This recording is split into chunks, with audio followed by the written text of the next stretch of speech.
I don't know what's more confusing, learning astrology or just being a human. Moonday Musings is here to help with that. A weekly, no bullshit guide for the upcoming cosmic forecast and how you can actually use this in your real life.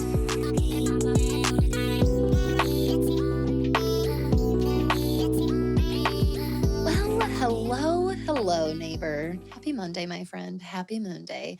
It feels so wonderful to be saying, welcome back to another episode of Moonday Musings. If you've never been here before, hi, I'm Danny. I'm that witch next door. Welcome to our witchy little cosmic neighborhood here. If you are a regular neighbor around here, thanks for your patience. What a wild fucking ride July was. Oh my God. July was insane. We have a good amount of astrology to get to, so I'm not going to spend too much time on this. As you may have heard on previous Moonday episode from this month, on July 1st, we welcomed our new little furry family member, Angel, into our home. She is now a 7-month-old puppy, little mix gal, and she is napping hardcore next to me right now. It's pretty adorable. But this has been just such a crazy time for me as a person in my learning and growth journey. This whole experience brought up a bunch of shadow work for me and introspective work.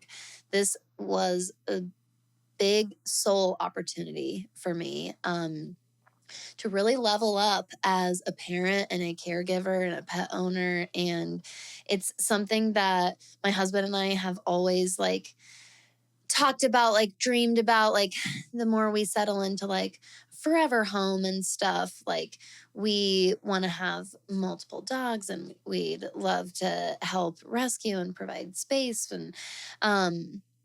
And so last year when we really unexpectedly and very quickly, unfortunately, lost our dog Tootsie, and just the huge grief that we all entered since then.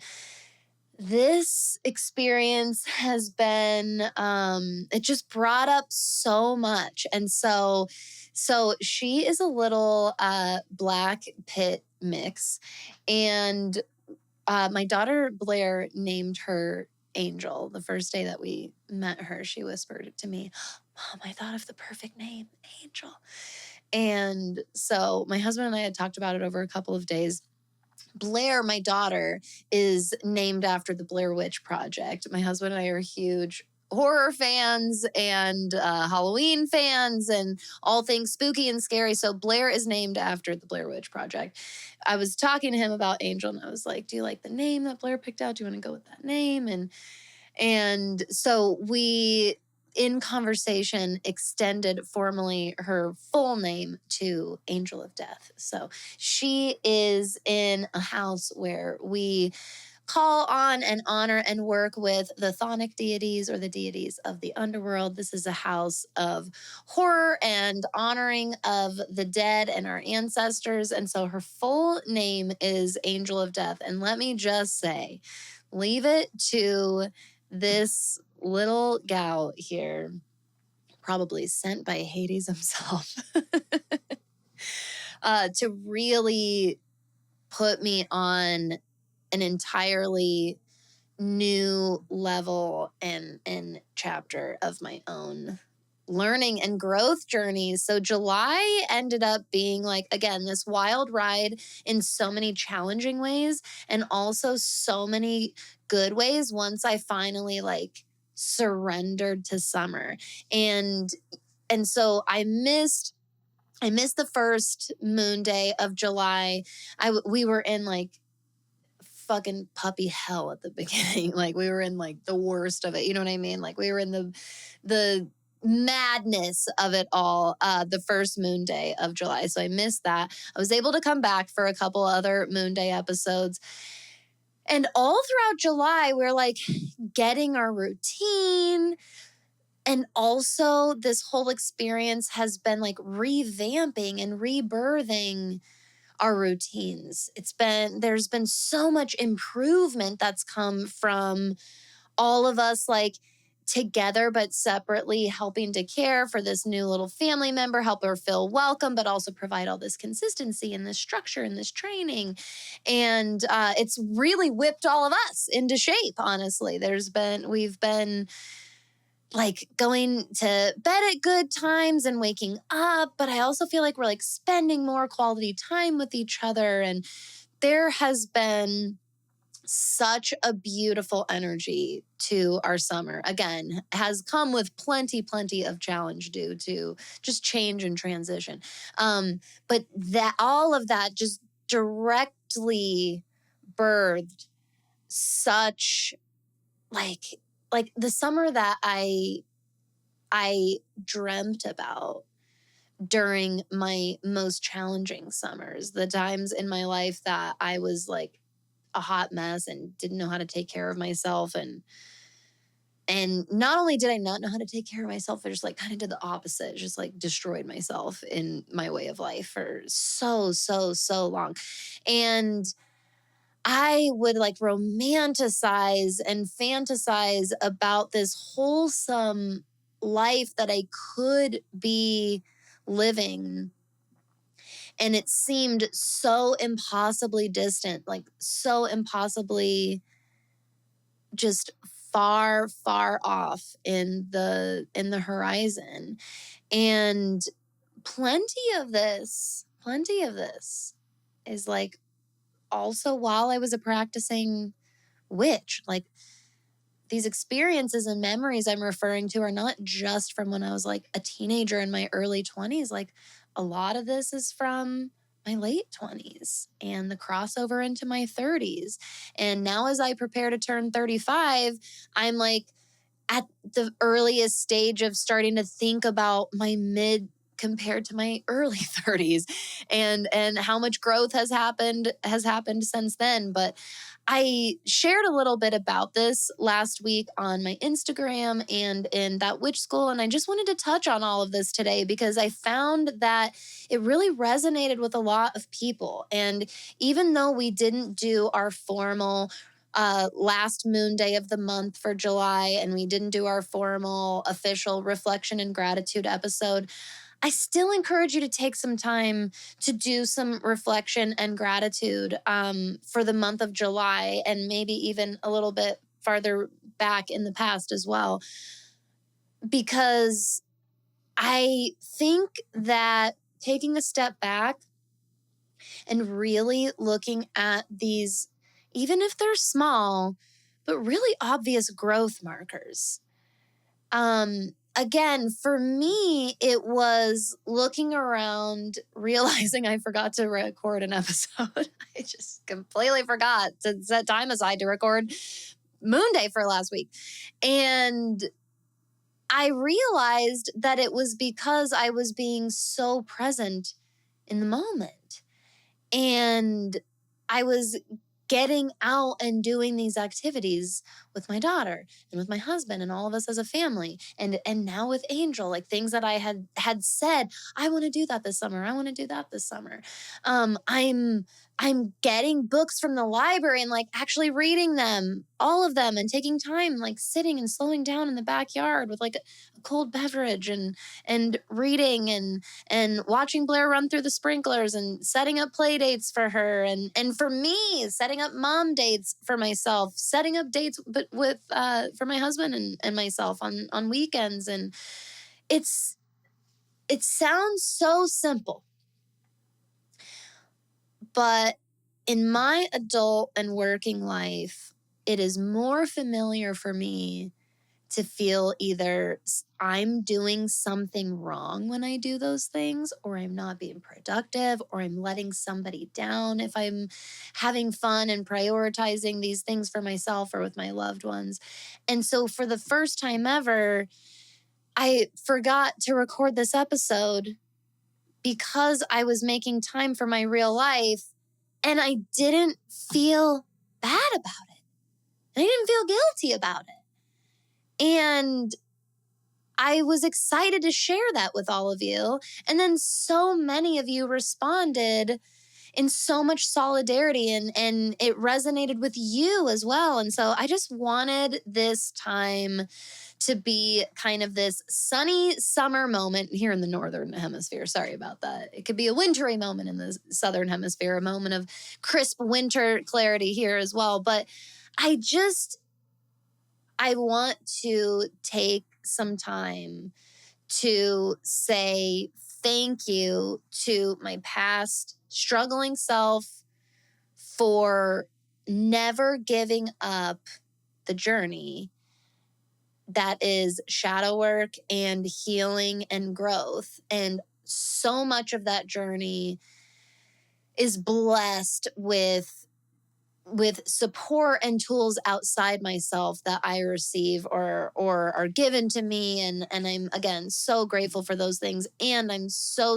grateful to myself for continuing to turn toward that journey, because I'm living so many of the benefits today. And this, nothing is perfect, and I am still learning all kinds of things. But this was a marker of growth for me, to be so wrapped up in my life, to forget about a piece of work and not to go into this like shame spiral about it, and just turn it into a natural, positive conversation of reflection and gratitude with all of you, that I hope I can honestly turn right back onto you, and that you can find some time to reflect and find some gratitude for your own growth as well. So I just forgive my damn Leo beating heart, but I'm a Leo rising heart. Sorry, I'm a Scorpio sun, but my Leo rising beating heart just is shining with so much love and gratitude right now. So I wanted to make sure that I took a moment to speak on that, because we weren't here last week for our official reflection and gratitude episode. So we need to talk about August 2025. We've got some astrology to talk about. And the main astrology that I want to talk about today is happening this coming weekend, is our full moon in Aquarius. So we're going to spend most of our time kind of talking about this week's astrology. And we're going to do a brief overview of the month so that you can do any notating you'd like in your calendar or planners. But as the rest of the transits, as we embark on them and come into them in August, we'll focus on them more in depth each week, each moon day. I want to give some time for this full moon in Aquarius and Mars in Libra transits these week, since those are happening this week. So again, this is an excellent time to grab your calendar or planner. I'm using a Honeycomb Personal Almanac. This is not sponsored or paid for in any way. Just a wonderful, wonderful astrology tool. I'll make sure to link it in the show notes below. I recommend this all the time, a few times a year. I've been using them for years. And this is an almanac that not only tells me the collective transits and times for everybody as they're happening in the collective in general, based on my time zone, it also has personalized natal transits for me and how those collective transits are interacting with my natal chart. It's an incredible resource, and it's just honestly the tip of the iceberg of what's in this actual almanac. But grab your planners, grab your calendars. If you are listening in today and you're not able to jot anything down, maybe you're driving, maybe you're working right now, remember, you can always, if there's something that I'm saying, or if I'm going over a date or a time or something, you can always take a quick screenshot on your phone of the timestamp of where you're at in the episode or on the YouTube video, and you can just go back to that spot later so that you can listen to what I say and jot it down in your calendar if you'd like. A lot of neighbors have really been liking that tip, so I'm trying to remember to share that on every single Moonday episode. Now, also, very fun little bonus, little freebie that I'm dropping to the neighborhood. In that witch school a few months ago, one of my lovely students, also by the name of Danny, she reached out and asked if I had a journal guide for our end of the month Moonday episodes. And as soon as she reached out about that, I was like, Zynga, I love that idea. And I ended up making a journal guide template for both the first Moonday of the month episode and the last Moonday of the month episode. So this, our cosmic monthly overview, I've got a journal guide template that you can use. And then when we get to our last Moonday of the month and we do our reflection and gratitude with each other, I've got another journal guide for you, a template for you as well. Totally free. You can download those on my website. The links are in the show notes below.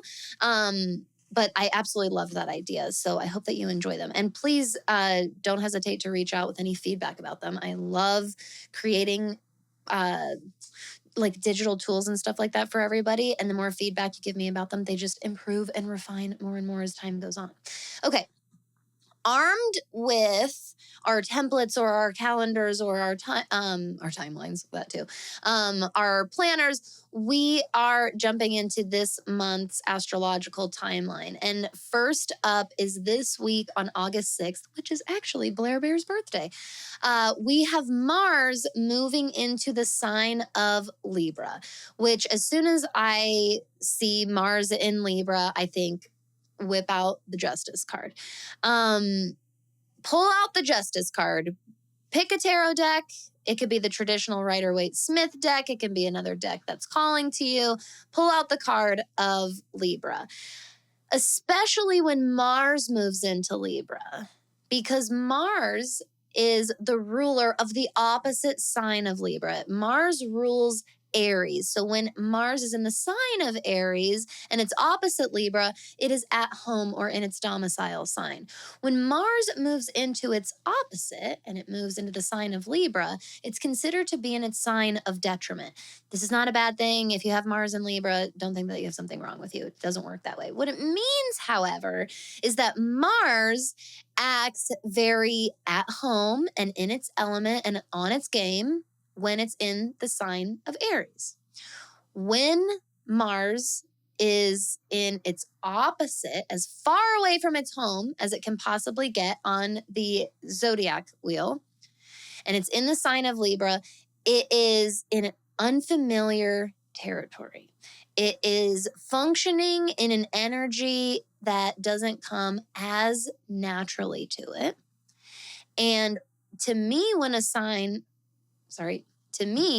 a planet is in a sign of detriment, this is an opportunity. This is a growth opportunity for that planet. It's a really healthy dose of some oppositional perspective. So I do not run from or fearmonger or put shadowy veils over signs in their detriment. I actually find that they are often a very much needed dose of medicine for that planet to stay like fresh in an open mind and not get too comfortable in the familiar, and to have healthy exercise in the unfamiliar and the different. And honestly, I was actually just telling Blair this the other day. I can't remember what we were talking about. I think it might have been a gymnastics move. I know I was comparing it to gymnastics moves at the very least, because it was something that she can't do yet, or she can't do well. And she was getting crazy, crazy frustrated that she couldn't do it. And there was a time a year or two ago that Blair said that if she had a superpower, it would be that she would be good at everything she tried the very first time. And I was like, touche, man. It sucks. It sucks not knowing how to do something and being unfamiliar with something and automatically being bad at it. It's also really good for us, is what I told her. I'm like, I know it doesn't feel that way, but it's really, really good for us. It helps get us out of our ego, and it helps us get out of being content. We get better at things when we try something new and unfamiliar to us. So when a planet goes into the sign that is opposite the sign that it tends to rule, it's opposite its home sign and therefore in its detriment, I think it's a healthy dose of medicine. listen, and this is what I mean. So Mars, when it's in Libra, it goes into a sign that is now ruled by Venus. And it has to do a little bit of learning through Venetian themes and Venetian lessons. I will say this, when we have Mars in Libra, we want to beware of like Seven of Cups energy for my tarot lovers out there. Another word for this would be decision paralysis or decision fatigue. Mars in the air sign of Libra, especially once it works through some of its kinks, it can actually be really, really efficient in this super diplomatic, highly intellectual, not afraid to be action-oriented sign. And remember that Libra is a cardinal sign, just like its opposite Aries is. They are initiators of action, and Mars likes initiators of action. Okay, Mars likes being, for the most part, in a lot of cardinal energy. It struggles in cardinal energy when it keeps kind of revving its engine a little bit too much and too often. And so easy does it, keep it simple, go slow, don't overthink it, don't overcomplicate it. All of those are types of phrases that are helpful during Mars in Libra. This is why I'm saying whip out your Justice card. Put those scales right in front of your face and let this be a helpful, energetic reminder for Mars and Libra for you. Mars is going to be in Libra, by the way, until Virgo season, actually. It's going to be there until September 22nd. So from now until September 22nd, remember those scales. Often Mars is leaning into one scale and needs some counterbalancing when it's in Libra. So if we are in decision paralysis or decision fatigue, again, if we're like caught up in some like overactive Seven of Cups energy, this is kind of the lesson of the Seven of Cups card, actually. But it's like, breathe and listen to your heart and listen to your intuition. Don't overcomplicate it. You don't need excess. You only need what you need. Let the rest kind of fall away. Take what you need and leave the rest kind of energy. So pull out, again, the Justice card. Maybe pull out the Seven of Cups card in your deck as well. Maybe read a little bit about the Seven of Cups energy and take a little bit of advice from that into this Mars in Libra transit until next month. Okay, we need to talk about this full moon in Aquarius. So this full moon is this coming Saturday, August 9th. This is going to be at 16 degrees of Aquarius, and it is happening at 3:55 a.m. Eastern time. So depending on your time zone and your location, a lot of us are going to be really feeling this full moon Thursday, Friday. In fact, where is our full moon portal, by the way? Okay, so the moon moves into Aquarius on Thursday evening Eastern time. So Thursday the 7th at 9:18 p.m. Eastern time, full moon portal opens and the moon moves into Aquarius. We hit full moon peak on Saturday the 9th. And then about 24 hours later on Sunday the 10th at 2:50 a.m., so kind of middle of the night, again, depending on your location and your time zone, full moon portal closes and the moon moves into Pisces at that time. However, we have some big planets having some big conversations with each other. And because these big planets are, what I should call them actually is slow outer planets, and they have long-term, long-standing interactions and conversations with each other. And during this full moon in Aquarius, Uranus in Gemini will form a trine aspect, which is an air trine, and open up that conversation with Pluto in Aquarius. Pluto in Aquarius will be forming a trine to Mars in Libra, we just chit-chatted about. And Mars in Libra also forms a trine aspect to Uranus in Gemini. This on the chart draws, let's see if I can even do this here, a triangle. This is called a grand trine. You'll probably hear a good amount of astrologers bring up this grand trine for this full moon. This is a hard-hitting aspect that's going to be really front-facing in a lot of ways during full moon energy. And this energy is going to linger, and it's going to linger for some time. So let's break this down a little bit here, because I've thrown a bunch of astrological terms at you.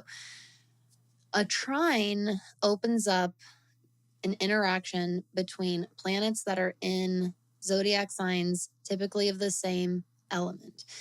And this is what we call a grand air trine, and a very big opening up of conversation, interaction, experiences, much learning and growth through the air realm, through air experiences, through air lessons.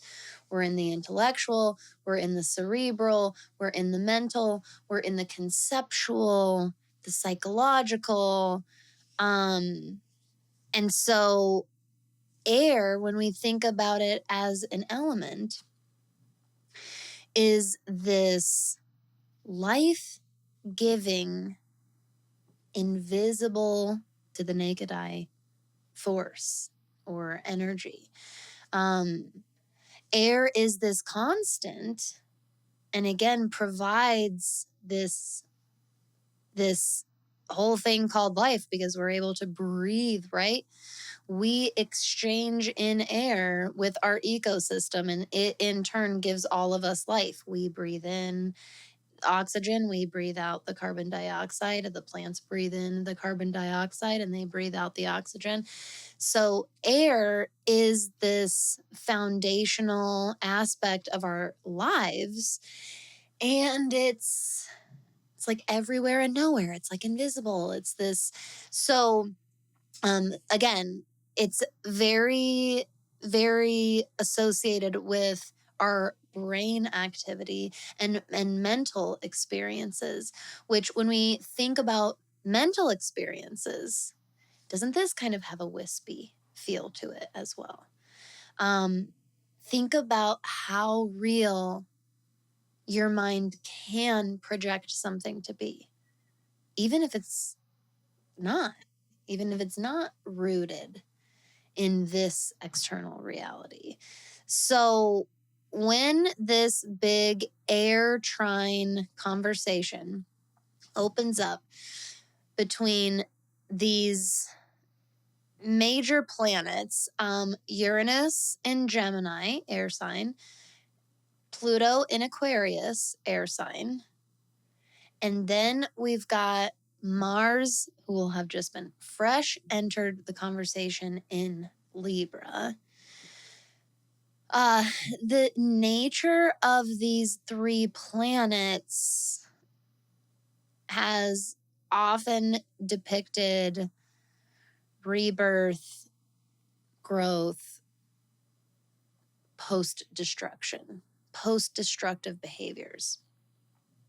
I would not be surprised if this is going to mark a time of witnessing and maybe even being a part of some destructive experiences, destructive conversations.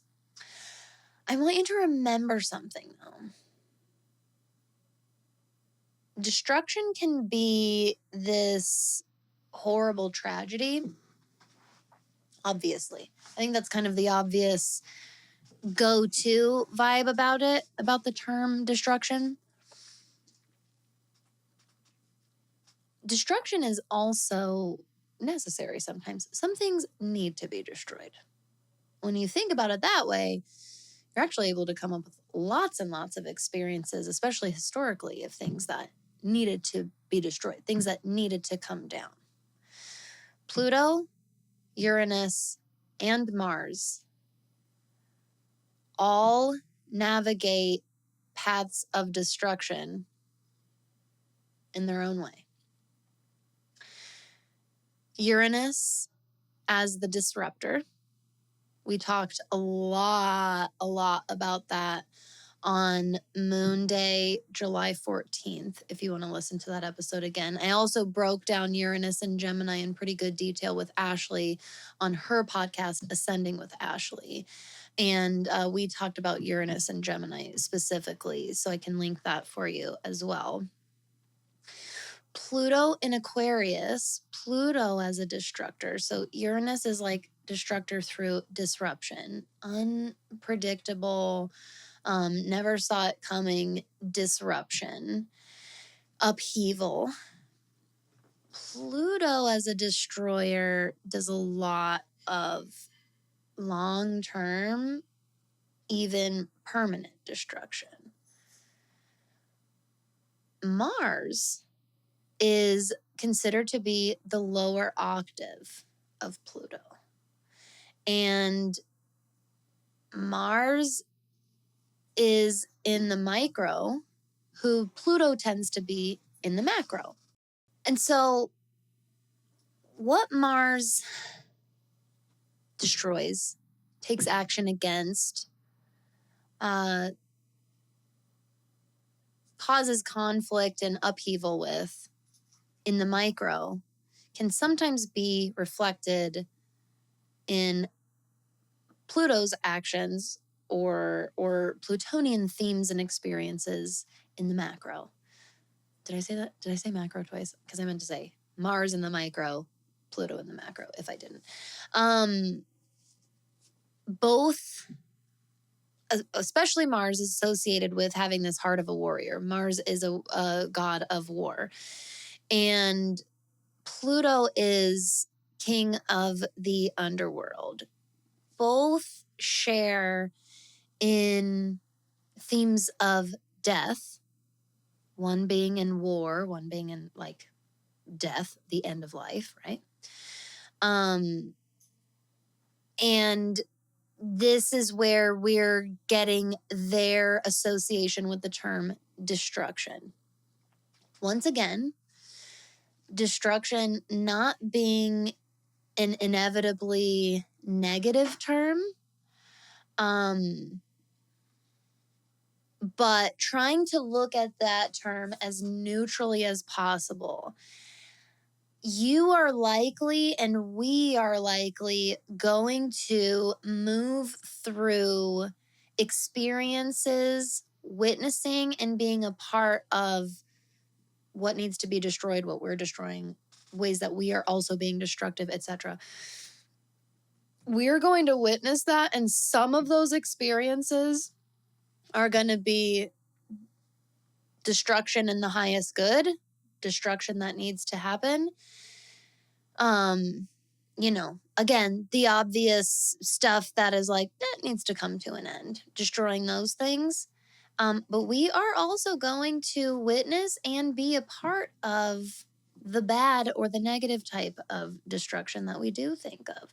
And I wouldn't be surprised if this full moon in the coming weeks and months, maybe even a little bit longer, ends up marking a time of great internal and external conflict. I think that I can see a lot of people struggling with, am I just a destroyer? Does everything I touch just fall apart? Do I break everything that I touch? This might be in a literal sense, but this might very likely be in a metaphorical sense. And this is, in my opinion, a grand, sacred, divine opportunity for something incredible that only comes as a result of destruction. And that, my friends, is repair. Repair is fucking powerful. I learn about and reflect about the concept of repair the most as a parent. Repair is something in, especially like the conscious parenting community, and also in like the gentle parenting community. Repair is a foundational aspect of caregiving because we are not perfect. We're not perfect. We are going to fuck up. And it's the power of repair that can even prevent trauma. Not always, but it can, because very, very, very often trauma that we experience is only trauma and only gets stored in our brains and our bodies as trauma because of the response to the event. It's not always, and I would venture out to say it's I don't know. I don't want to go into like if it's more likely or not, but not always is a fair way to say it. Is it the event that's automatically traumatizing itself? Very, very often. I mean, there's, again, because there's obviously events that are traumatizing in and of themselves, and there's nothing you can do about that, no matter how you respond to them. But in the case of a lot, if not most, it is in how you respond to said event. And in your response to said event is the opportunity for repair. So when I saw these 3 planets that will be forming a grand trine in the sign of air, the first thing that jumped out at me was this thread of connection about destructions, and each of them being their own version of a destructor in a necessary way. And while I was reflecting about that, so easily rose to the surface, with this destruction comes opportunity for repair. And because these are involving a couple outer, very slow moving planets, Pluto and Uranus, these things are going to really, really carry forward. Uranus and Pluto are going to be in a trine with each other for some time, my friend. It's not just during this full moon. Mars moves a little bit faster. It's an inner planet. It moves a little bit faster. It'll move out of this air trine activation much sooner. But Uranus and Pluto will stay in their air trine conversation. And essentially what this means is we are really, really turning up the element and energy of air, especially in reference in regards to these Uranian and these Plutonian themes that we're talking about. So this is a time of massive, great change. This full moon is one of many astrological transits we have had and that we will have that are indicating this is a time of generational change. Massive generational shifts, if not bigger, shifts in eras, if you will. It makes sense why I feel like the more astrologers you talk to now, it's more and more and more on the fence if we're already in the age of Aquarius or if we're not. I think that it was for a little while, it was easier to be like, no, we will be. And I think with a lot of the astrology, a lot of people have been like, no, we're in the age of Aquarius now. I would say where I personally stand on that is it's transits and astrological events and times like these that are indicating that we are making the shift into the age of Aquarius. But the shift itself, to me, takes place over a couple of 100 years at least. So it's not really an overnight type of deal. I think we're in the middle of an era shift right now, which is huge. This concept of micro to macro it could potentially be a helpful one for you to carry forward into these coming months and coming years, because there is going to be a fuck ton going on in our macro, okay? There's always a lot going on in our micro, right? There's always a lot going on in our individual little world. Always, always, always. The macro is going to have so much, lots and lots of it that we're never going to be able to see coming. And kind of the purpose of it is that we couldn't predict it a million miles away. And so this is why on Moonday we've been talking about, building your resiliency to shifts and change and transitions, because this is such a massive time of that.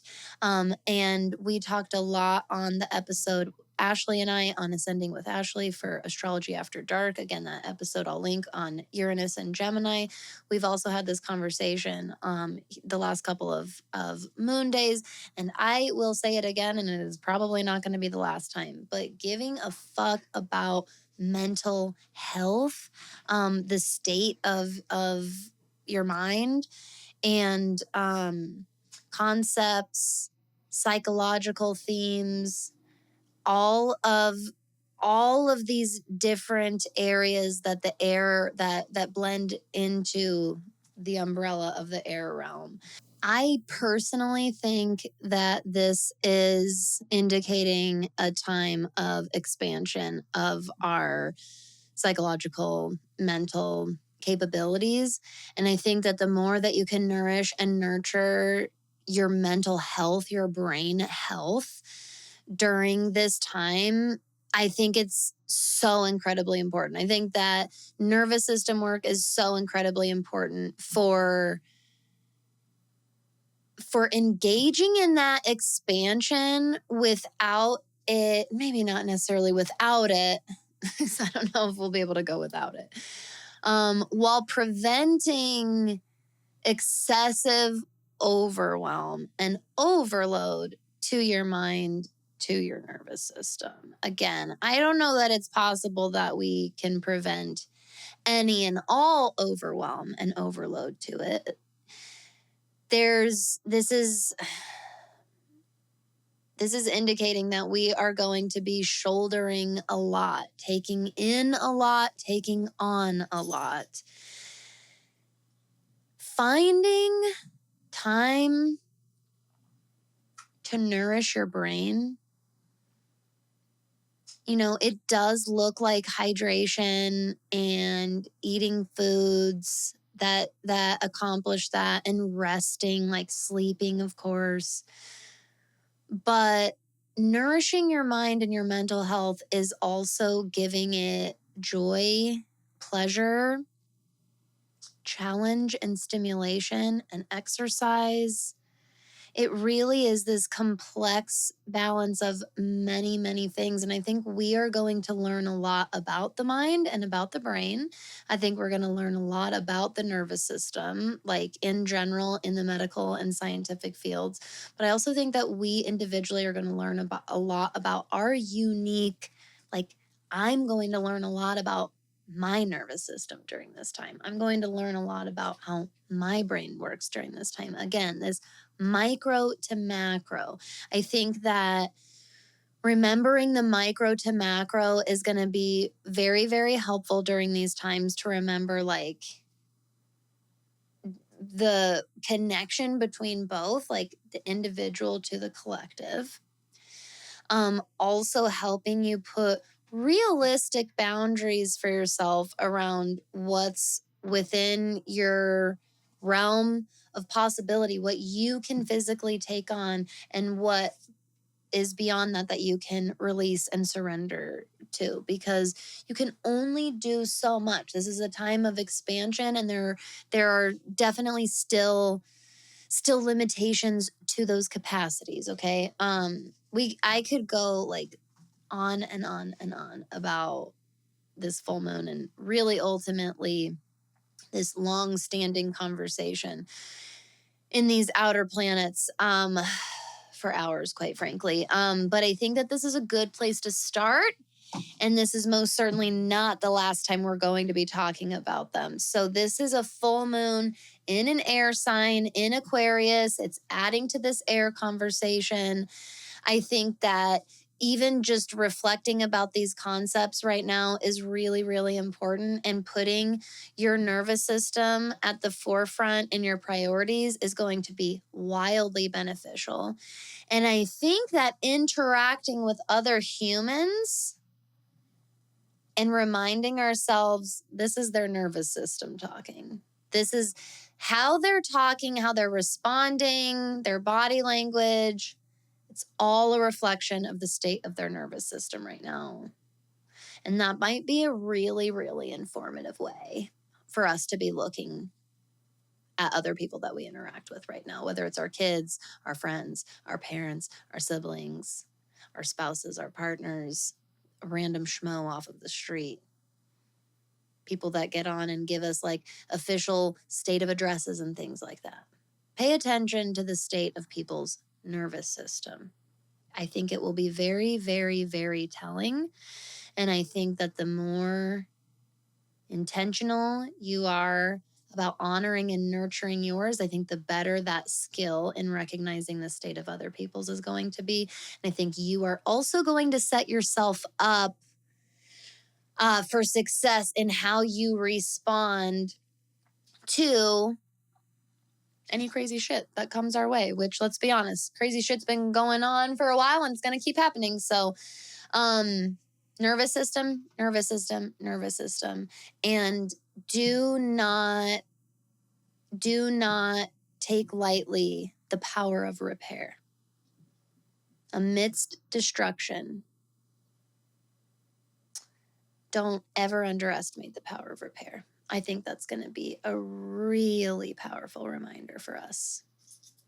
Again, in the coming weeks, months, and likely years. So, into next week and beyond, you're like, wow, that was all for 1 week. Yeah, I knew we had a lot to get into.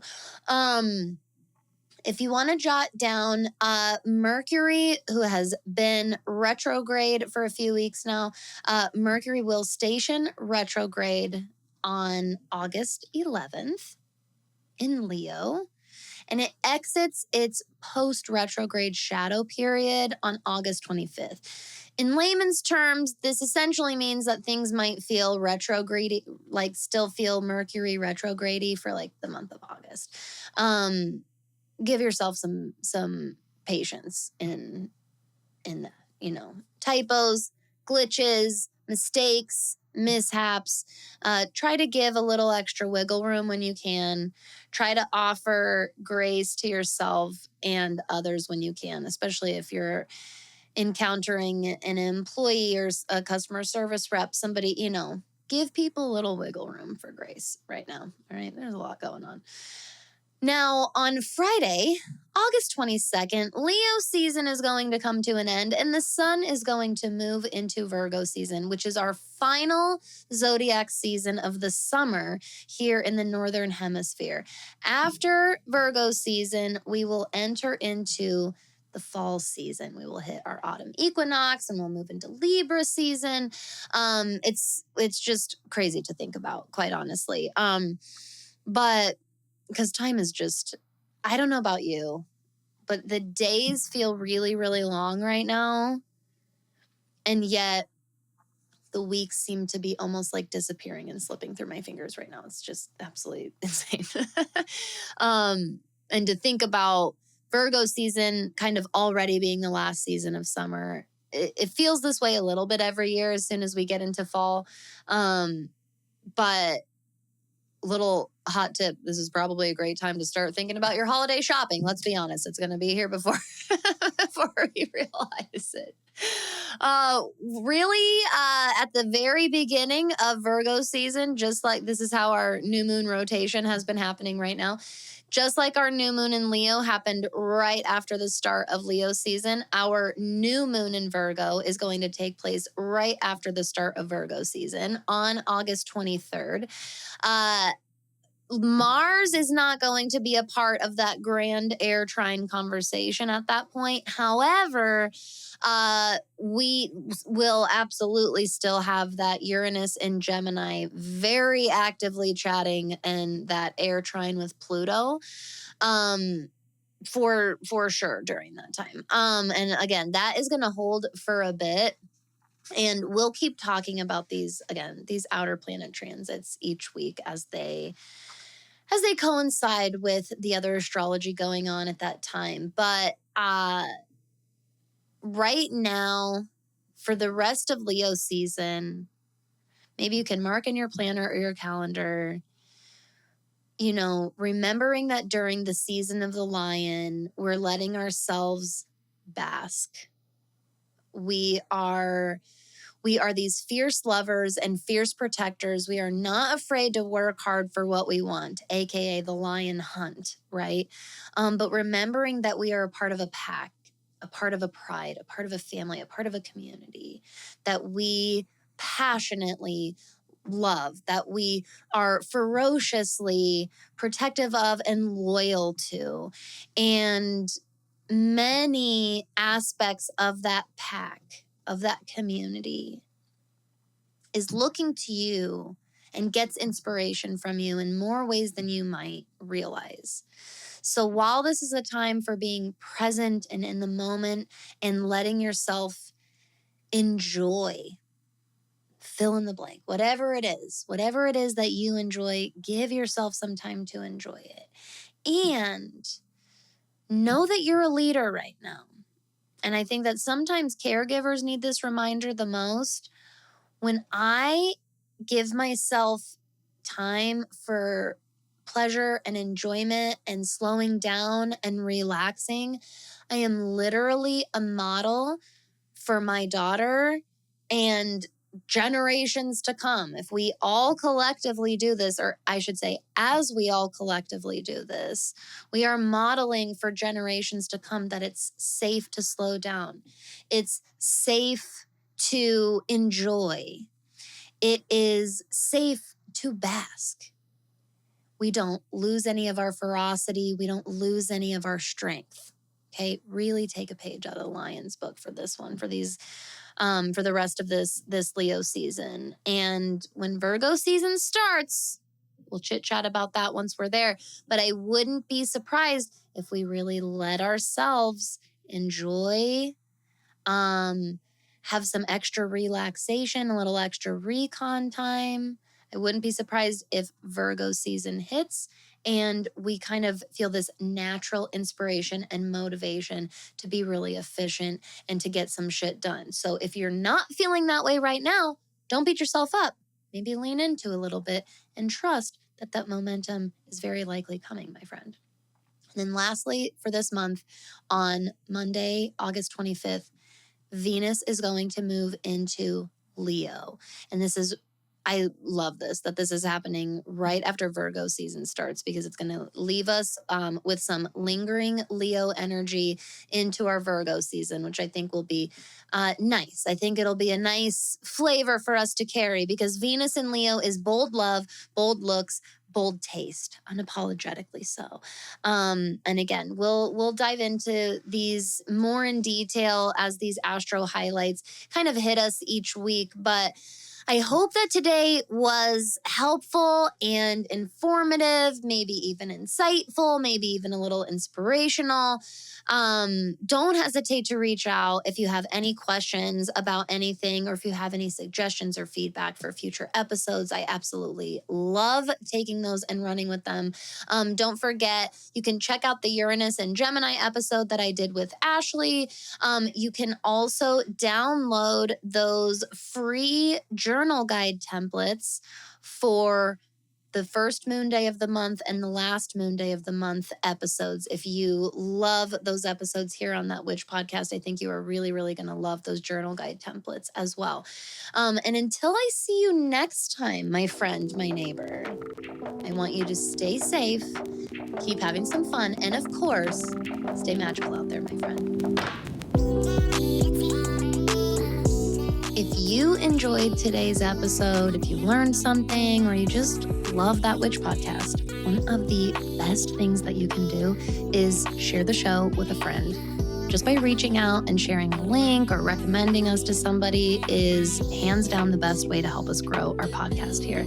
So you can head right now into the podcast app that you're listening to, and you can directly share this episode by using your little share link button, or you can just take a screenshot or just mention That Witch podcast to whoever you're recommending us to, because you can find That Witch podcast on all major podcast listening platforms. Thanks for being such a great neighbor.